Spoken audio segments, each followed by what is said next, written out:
உனக்கு பொருத்த இல்லாத இடம் யாருன்னா தானமாக ஃப்ரீயாக கொடுத்தோட வாங்காதுன்னு சொல்லுவேன். தானெல்லாம் யாரும் கொடுக்க போகிறது இல்லை, ஒரு பேச்சுக்கு தான் சொல்லுவேன். ஏன்னா உன்னுடைய நிலையை கூட அது மாற்றி விட்டுரும்.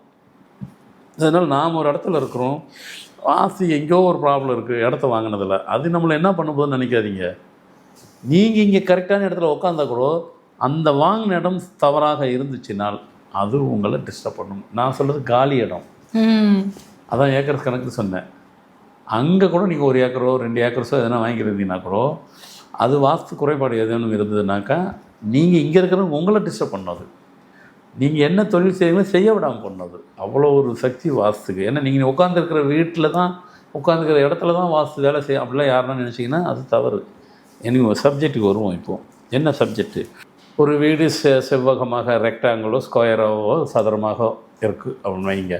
அது இண்டிவிஜுவல் ஹவுஸாக இருந்தாலும் சரி, ஒரு ஃபேக்ட்ரியாக இருந்தாலும் சரி, ஒரு கம்பெனியாக இருந்தாலும் சரி, இல்லை ஒரு காலி மனை கூட சரி. நீங்கள் நினைக்கிற போல் அது வெறும் என்ன சொல்கிறது, வெறும் பில்டிங் இது இருக்குது, வீடு காலி மனை கூட வேலை செய்யும். அப்படி ஒரு சக்தி வாஸ்துக்கு உண்டு. ஏன்னா பொதுவாக வீடு கட்டியிருக்கிறாங்க அப்படின்னா அந்த வீட்டினுடைய வாஸ்து நமக்கு பாதிப்பு ஏற்படுத்துறதோ இல்லை வந்து நல்ல விஷயங்களை கொடுக்குறதோ அப்படின்னு நம்ம பார்த்துருக்கோம் சார். ஆனால் காலி மனை அது எப்படி சார் நமக்கு வந்து டிஸ்டர்ப் கொடுக்கும்?